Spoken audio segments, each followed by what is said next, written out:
lay siburi sëñ Mbacke Maru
L'inauguration du nouvel avion qui fait partie de toutes les générations par rapport à l'évolution du pays.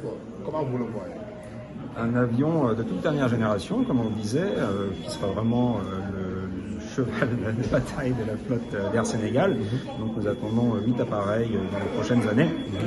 Un avion très économique en termes de fuel, avec une endurance qui nous permettra de couvrir la grande majorité des destinations actuelles.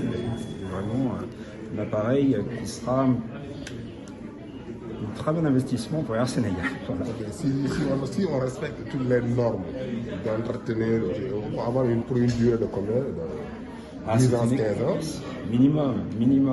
Alors, comme je disais, les toutes dernières générations. D'accord, merci.